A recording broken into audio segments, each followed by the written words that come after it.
What would you do if your husband handed you divorce papers on your honeymoon? Would you still say it was just a mistake?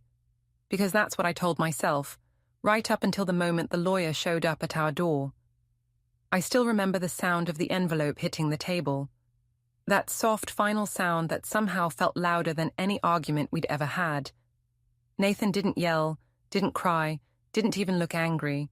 He just stood there, perfectly calm, while I stared at the official letterhead that made our entire marriage look like a line item.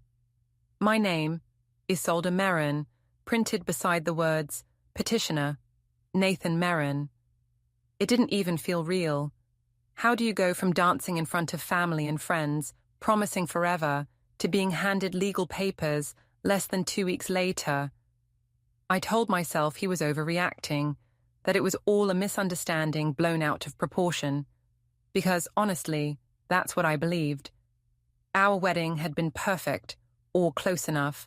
The venue, the flowers, the weather, it all looked like a magazine spread. Everyone kept saying how lucky I was, how Nathan was such a good man. And he was, in his own quiet, serious way. But he never understood my humor, my energy, my need to keep things light. He thought everything had to mean something. When I said I wanted to invite Elias, my ex, it wasn't to stir trouble. It was closure, maturity, proof that I could move on and still be kind. Nathan hesitated, of course. He asked if it was really necessary. I laughed, said it would be childish not to, and like always, he gave in. Maybe that was the problem. He gave in too easily. It made me feel powerful, like I could handle both of them in the same room, past and present, without losing balance. Elias and I had history, sure, but it wasn't emotional anymore. At least, that's what I told myself. I wanted him there to see me win, to see me adored by someone better, steadier. Nathan never understood that need, that strange satisfaction of being admired by those who once walked away. My sister Faye called it poetic. She said most women wouldn't have the courage. "You're rewriting your own story," she told me as we got ready that morning. I liked that. It sounded brave, not messy. But even then, in the back of my mind, I caught the way Nathan looked at me while I laughed with Elias during the rehearsal dinner. His smile didn't quite reach his eyes. He was proud, but guarded, like he could sense the shift and didn't know how to stop it. Still, I brushed it off. I was the bride. It was my day. Everyone was supposed to focus on me, not on old feelings or awkward glances. And when the music started, and I walked down that aisle, I told myself the past was buried. Only later would I realize I'd invited it to sit in the front row. Before we dive deeper into this story, I have one small request. Please subscribe, drop a like, comment, and hit that hype button to boost this channel so more people can discover these incredible stories. The day started like every dream I ever had about my wedding. Sunlight spilling through lace curtains, champagne glasses clinking, and my mother crying happy tears while my sister tried not to ruin her makeup. The air in the bridal suite smelled like roses and hairspray, and I remember thinking I'd finally done it. I'd made it. The venue was a stone estate surrounded by wildflowers, the kind of place people booked years in advance. Everyone told me how stunning it looked, how elegant the setup was. I couldn't stop smiling. I wanted everyone to see what I'd built, the life I'd chosen, the man I'd tamed. Nathan looked perfect too. He always did. Tall, sharp suit, steady eyes that never wandered. That's what I used to love about him. How calm he was, how sure of everything. But lately, his stillness felt like judgment, like he was silently measuring everything I said and did. Even that morning, when he peeked into the bridal room to say hello, his tone was too serious. "You look beautiful," he said, and I smiled because of course I did. Then he added quietly, "You're sure about the guest list?" That tone again, controlled, careful. I knew exactly who he meant. "Elias?" I said, pretending not to care. "It's not a big deal, Nathan. We're adults." He nodded but didn't smile. I just don't want anything to distract from us. I kissed his cheek and told him he was being silly. What could possibly go wrong? The ceremony itself was flawless. The sun stayed behind the clouds just enough to make the light soft and golden. Everyone gasped when I walked down the aisle, just like they should have. Nathan's expression wavered between awe and something else, something uncertain, but I ignored that part. I was radiant. I'd planned every detail, from the lace on my dress to the timing of the violinist's entrance. The day was mine. After the vows and the photos, everyone relaxed. Champagne poured endlessly, laughter filled the garden, and I finally felt that rush of being adored. People kept telling me how incredible everything looked, how calm and collected I was. Even Elias, standing by the bar in his tailored suit, gave me that look, the one I used to live for. It wasn't inappropriate, just knowing, like a secret shared between equals. I went over to greet him, ignoring the tiny knot in my stomach. "You clean up well," I said, handing him a drink. He smiled. "You always liked being the center of the universe." "And you always liked orbiting it," I shot back, playful but with just enough truth to sting. Across the lawn, I saw Nathan watching us. I waved, smiling big, making sure everyone saw how secure I was, how unbothered. When he didn't wave back, I rolled my eyes. Men never understood nuance. Dinner was served under string lights that twinkled as dusk set in. People toasted us. His friends said kind things. My friends teased me. My sister made everyone laugh. The atmosphere was warm, effortless. I leaned into it, soaking up every bit of admiration. But then came the part I should have handled better, the speeches. Nathan's best man spoke first, then Faye.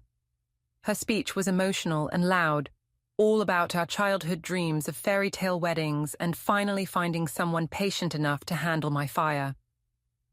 The crowd roared with laughter. I saw Nathan smile, but faintly.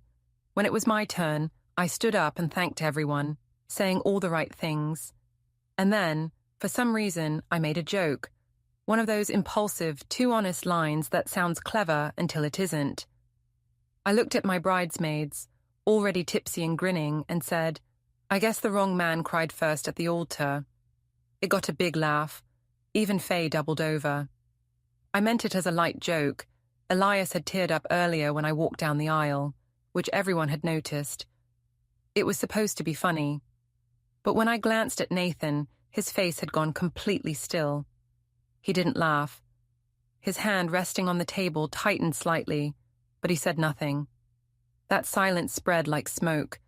I laughed again, louder, to fill the gap. "Come on," I said, raising my glass. "We're all adults here." A few people chuckled nervously. Elias smirked into his drink. My stomach twisted, but I pushed through, finishing the toast like nothing happened. Later, when the music started and everyone flooded the dance floor, I went to find Nathan. He was standing near the terrace, looking out at the garden lights. "You okay?" I asked, looping my arm through his. He looked at me and said quietly, "Are you serious now?" I laughed, light and dismissive. "What did you expect? It was just a joke." He didn't argue, didn't make a scene. He just nodded once, said he needed air, and walked away.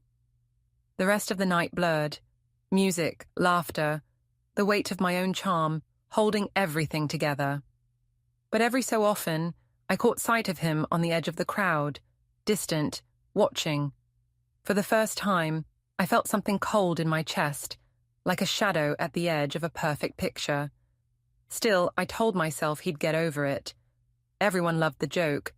Everyone laughed. What kind of man lets one harmless line ruin the best day of his life? I smiled for the cameras, clinked glasses with my friends, and ignored the uneasy silence building beneath the music. The night air was warm, the music softer now, the crowd thinning as the bar lights dimmed, and the fairy lights above us flickered like they were tired too. I'd taken off my heels and was walking barefoot through the grass, the bottom of my dress already dusty. People were still laughing, couples swaying to old songs, but everything had that hazy, fragile calm that comes after too much champagne. I saw Nathan talking to his father near the fountain, calm and polite as always, while I drifted toward the garden tables where Elias sat alone nursing a drink. I told myself I was just being a gracious hostess, the bride checking on her guests, nothing more. He looked up when I approached, that familiar half-smile tugging at his mouth. "Mrs. Merrin," he said, like he was testing how it sounded. I laughed, waving it off. Feels weird hearing it out loud, like it belongs to someone older. "You always said you'd never settle down," he said, leaning back. "Guess I lost that bet." "It's not settling," I replied quickly. "It's choosing peace." It sounded rehearsed, and maybe it was. He raised his glass a little. "To peace, then." I clinked mine against his, pretending it was harmless. The music carried from the main hall, something slow, romantic. I should have gone back inside, found Nathan, danced like a normal bride. But instead I stayed there, talking about the past as if it were a story that didn't involve me.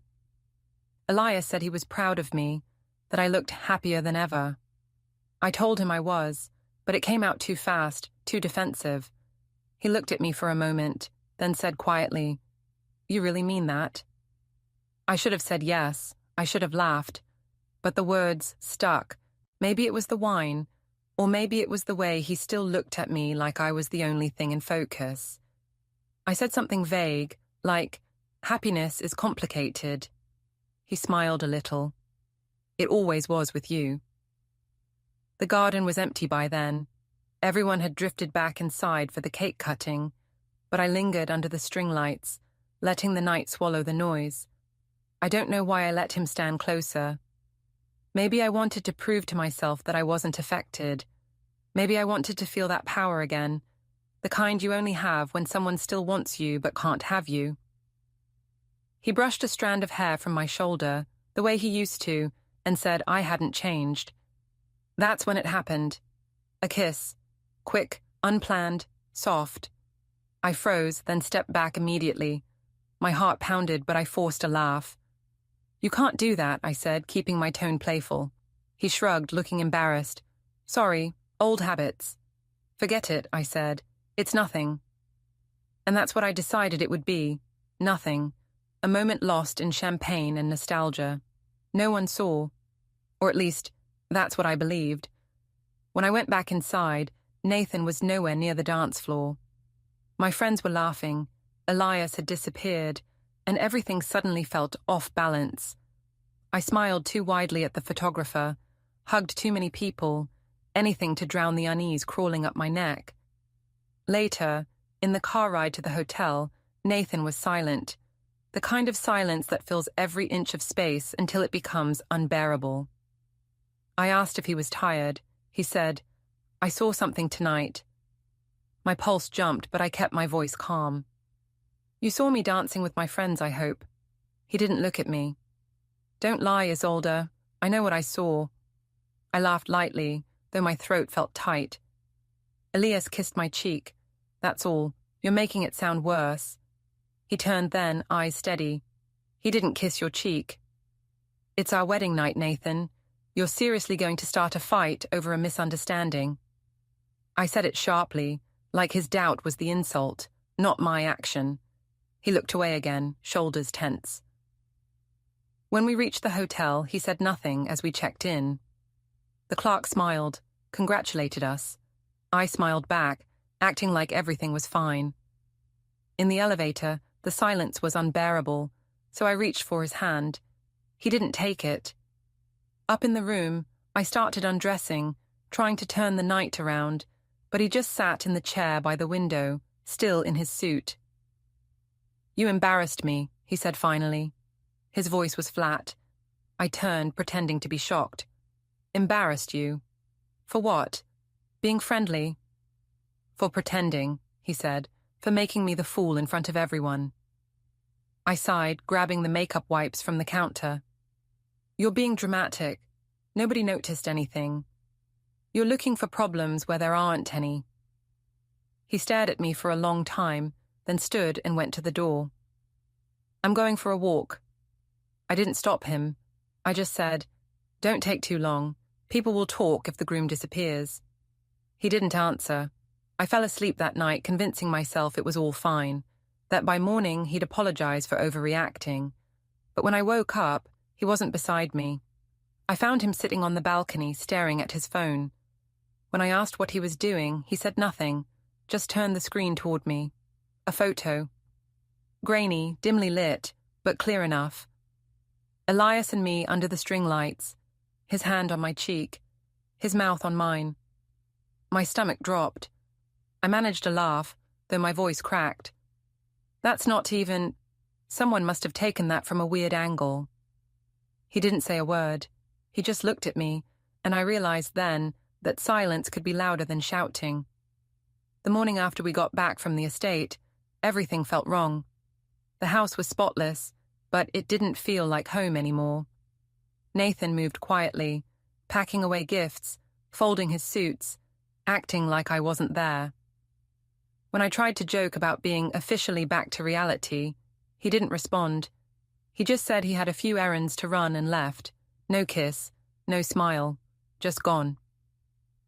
I stood there in the doorway, still in my robe, wondering if this was what punishment looked like, coldness disguised as calm.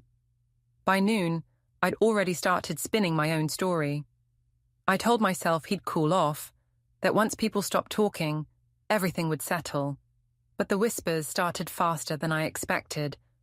My phone buzzed non-stop, friends tagging me in posts, cute wedding clips being shared. At first it was flattering, until I saw one I hadn't approved. Me in the garden, leaning too close to Elias. The caption was harmless, but the comments weren't. People notice things. They always do. Faye came over that afternoon, all fake sympathy and iced coffee. You need to control the narrative, she said, scrolling through her phone. Don't let people decide what happened. You post first, make it look like everyone's exaggerating. I didn't even do anything, I said, pacing the kitchen. It was one stupid kiss that didn't mean... I stopped. I couldn't even finish the sentence. Faye smiled.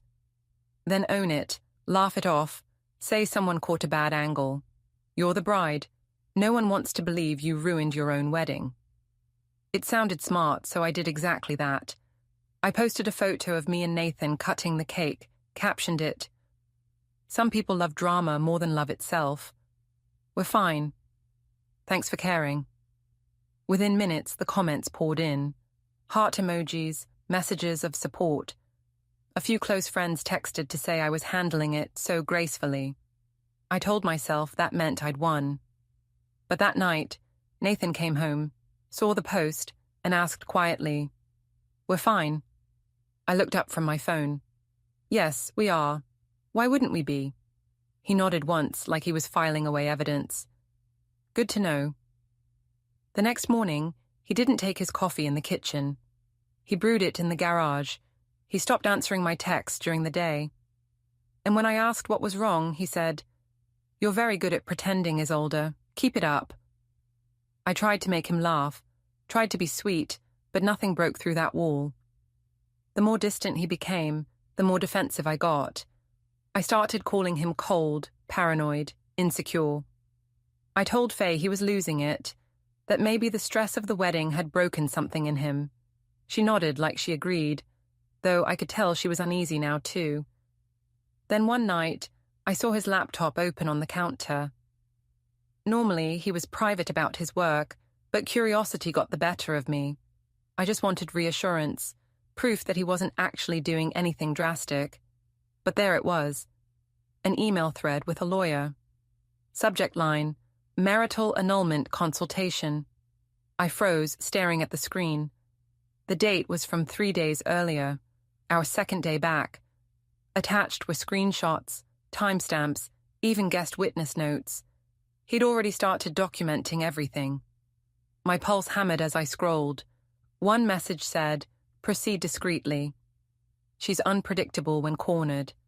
Unpredictable. The word stung. I slammed the laptop shut before he came back from the shower, heart pounding. He hadn't filed yet. That much I knew. there was still time to fix it or twist it. That night, when we sat down to dinner, I brought it up casually. "I saw you emailing someone," I said, keeping my tone light. "Work thing?" He didn't look up. "You shouldn't be reading my emails." I smiled tightly. I wasn't snooping. I was just near the counter. It popped up. He set down his fork. "Then you already know." I tried to laugh. "Know what? That you're being ridiculous? Nathan, you're talking about lawyers when we just got married." He didn't answer. He just stood, took his plate to the sink and left the room. The silence after he went upstairs was unbearable. I texted Faye immediately. "He's talking to a lawyer." She replied, "You need to get ahead of it before he ruins your name." So the next day, I started calling friends, dropping little hints that Nathan was struggling, that the wedding stress had made him distant, unstable even. I told his mother he'd been acting off. She didn't buy it, of course. Diana never liked me, but other people did. They started checking in, asking how I was holding up. I played the part beautifully, fragile but hopeful, the misunderstood wife trying to save her marriage. By the end of that week, half the people we knew thought Nathan was having a breakdown. The other half thought he'd been unfaithful first. I'd done what I always did, turned guilt into sympathy. But that night, as I was scrolling through my phone, another notification popped up. A message request from an unknown number. I opened it and froze. It was a photo. Elias again, me again, the same moment under the garden lights, but from a different angle this time. Clearer, closer, my hand on his chest, his lips on mine. No caption, no words, just proof. I stared at it until the screen went dark, and for the first time, I realized Nathan wasn't trying to ruin me. He was just waiting for me to do it myself. The weeks that followed were like walking through fog. Nathan barely spoke to me, yet somehow his silence became louder than any fight we'd ever had. He still slept in our bed, still brewed his coffee in the morning, but everything felt divided. He'd answer questions with one-word replies, and when I asked if he still loved me, he just said, "I'm handling things." That phrase, handling things, became a weapon. I didn't know what it meant, but it sounded final. I tried to fix my image first, not the marriage. Damage control always came easier than guilt. I visited his parents with flowers, smiling through Diana's frostbitten politeness. "I just want peace," I told her. "Nathan's been under a lot of stress, and I think people have misunderstood what happened." She didn't even blink. "Misunderstood?" she said. "You kissed another man at your wedding, Isolde. That's not a misunderstanding. That's character." I laughed, pretending not to take offense, but inside I felt the sting of truth. After that, I stopped visiting. I focused instead on building sympathy online. I started posting cheerful photos, coffee cups, morning walks, anything that looked serene. I made sure every caption hinted at resilience. Healing isn't linear. Some storms are blessings in disguise. People ate it up. Messages poured in from acquaintances saying they admired my strength. I told myself Nathan would see it and remember why he'd fallen for me. But Nathan wasn't looking at my posts anymore. He wasn't looking at me at all. I found out from a friend that he'd been meeting with someone downtown every Wednesday. When I asked where he went, he said, "I'm working on the future." That should have sounded hopeful. It didn't. Then Faye called one night, her voice lower than usual. "I heard Nathan's moving money around," she said. "Something about changing accounts." I laughed it off at first. "We share everything. He wouldn't do that." But when I checked, the joint account was nearly empty. Only my portion remained. I confronted him in the kitchen. "Are you seriously separating our finances?" He didn't even look up from his papers. "You said you wanted independence. I'm giving it to you." "That's not what I meant," I said, my voice shaking. "You're punishing me." He set down his pen. "I'm protecting myself." That was when panic set in. Not guilt, panic. the kind that makes your chest tighten when you realize you're no longer in control of the story. So I started rewriting it again. I told our friends Nathan was having a reaction, that the stress had made him cold and controlling. I even told one mutual friend he'd been tracking my phone. I could see pity forming in their eyes, the same pity I'd once used on other people. It worked for a while. People stopped asking questions about the photo. They started asking if I was safe. Meanwhile, Nathan's calmness never broke. Every time I tried to provoke him, crying, shouting, accusing, he'd just look at me with that maddening stillness. "You don't get to rewrite what happened," he said once. "You just don't know the ending yet." I didn't understand what he meant until later. One afternoon I went to his office unannounced. The secretary tried to stop me, but I brushed past her. He was sitting at his desk, perfectly composed, a folder open in front of him. When he saw me, he didn't flinch. "You shouldn't be here," he said. "Then maybe talk to me at home," I snapped. "I'm not the villain you're making me out to be." He closed the folder and pushed it toward me. "You might want to read before you keep saying that." Inside were copies of messages, mine and Elias's, the flirty ones, the nostalgic ones, all time-stamped before the wedding. He'd even printed the ones I thought I deleted. My throat went dry. "You went through my phone," I said, forcing outrage into my voice. "No," he said simply. "You left your cloud account logged in on our laptop. I didn't go looking. I just stopped ignoring." I tried to laugh. "So you're building some kind of case now? You want to play lawyer?" He looked at me for a long time. "I don't play anymore, Isolde." For a second I almost said sorry, but the word felt foreign. Instead, I said, "You're going to regret this. People already think you're unstable. I can make that worse." He didn't blink. "You already have," he said quietly. "But not for me." When I left the office, I called Faye again. "He's gone crazy," I said. "He's printing things, keeping records." She hesitated. "Isolde, if he has proof, maybe you should stop talking and listen." I hung up on her. That night, Nathan didn't come home. I called, texted, nothing. At midnight, I heard his car pull up. I stood at the top of the stairs, ready to start a fight, to demand control back. But he didn't even look up. He just walked past me, calm, carrying another envelope. He placed it on the table and said, "You'll want to read this one carefully." Then he went upstairs and closed the door. I didn't open it right away. I poured myself a drink, convincing myself it was just another empty threat. But when I finally tore it open, the heading made my hands shake. Notice of legal proceedings. Petition for annulment. For the first time, I couldn't think of a single way to spin it. I didn't sleep that night. I just sat on the couch staring at the legal papers spread across the coffee table like they were written in another language. My name was everywhere. Isolde Merrin, respondent, defendant, party of interest. It didn't even look like me anymore.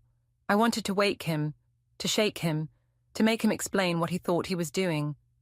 But at 2 a.m, I could hear him breathing steadily upstairs, completely at peace, while my world tilted out from under me. By morning, I convinced myself it wasn't real. People threaten legal action all the time when they're angry. It was just a scare tactic, a way to get my attention.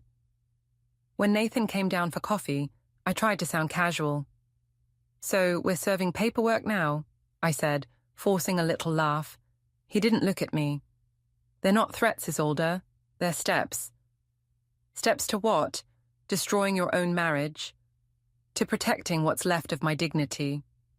The way he said it, quiet, final, made my stomach twist.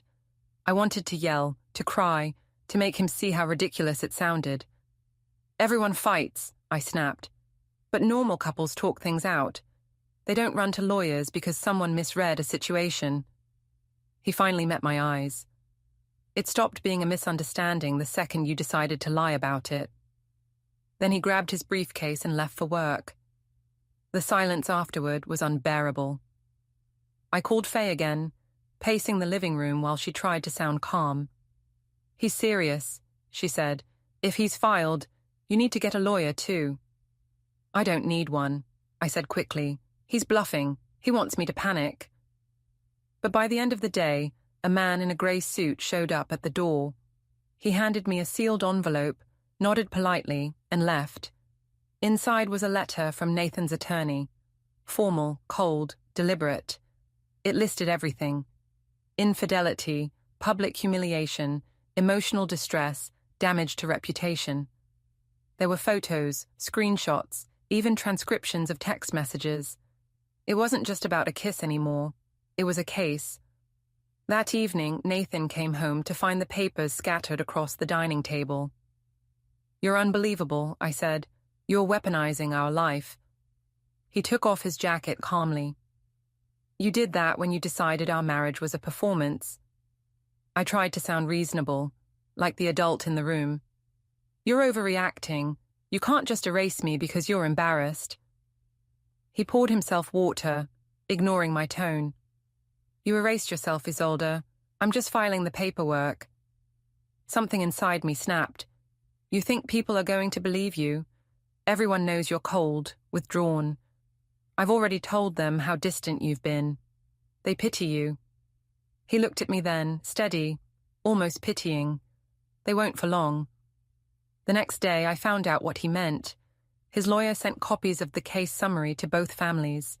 To mine, to his, even to the pastor who officiated the ceremony. The evidence was there for everyone to see.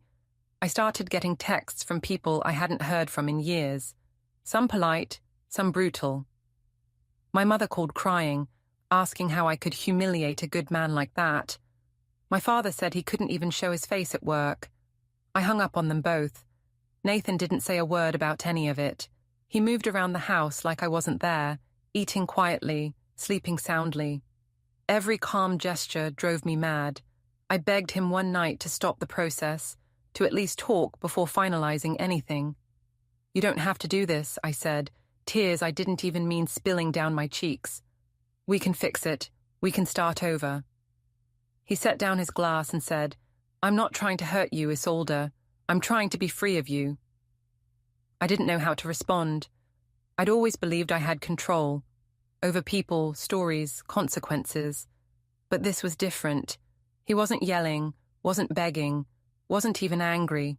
He was done. When I went to the law office later that week, I tried to charm the lawyer. I told him Nathan was making a mistake, that we were just having a rough patch. He looked at me politely, then handed me another envelope. "Your husband asked that I give you this personally," he said. Inside was a copy of the court's response. His petition had been accepted. The hearing was scheduled in 3 weeks. I laughed.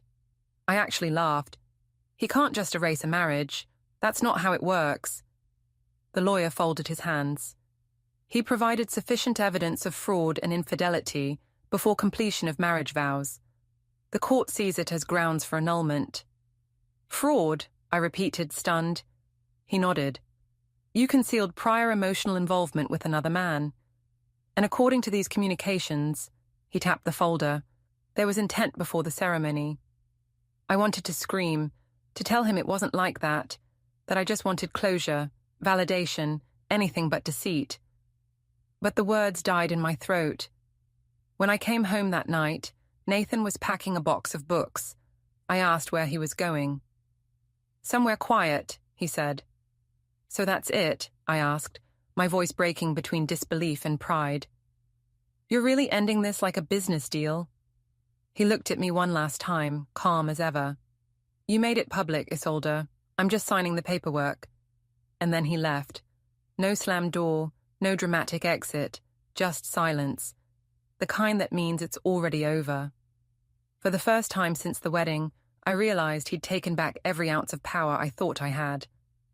The house was quiet when I woke up the next morning. His things were gone. No suits in the closet, no toothbrush by the sink, not even his mug on the counter. It was like he'd been erased from the space completely. I stood there, staring at the empty dresser, waiting to feel angry. But all I felt was the air, cold and still, pressing against me. I checked my phone, hoping for a message, even something short. Nothing. Instead, there was a new email from the law office. Final confirmation of annulment and property transfer complete. Attached was a scanned signature. Mine forged. Legally or not, it didn't matter. It was done. I walked through the house like it belonged to someone else. The walls were too white, too clean, stripped of every photo that once made us look perfect. My family wasn't calling anymore. Even Faye had gone quiet. The only sound left was the ticking clock and my own breath. When the mail arrived that afternoon, there was one last envelope with Nathan's handwriting on the front. Inside was a single photo, our wedding picture, folded neatly down the middle. On the back, in his small, careful script, he'd written, "You wanted everyone to see you. Now they will." I sat at the kitchen table, staring at the picture until my eyes blurred. For the first time, I didn't know what story to tell or who to blame. The silence he left behind was complete, and I understood then what his calm had really meant. It wasn't anger, it was freedom. Don't forget to hit like, subscribe, and turn on the bell so you don't miss the next story. Write in the comments from which city you are watching.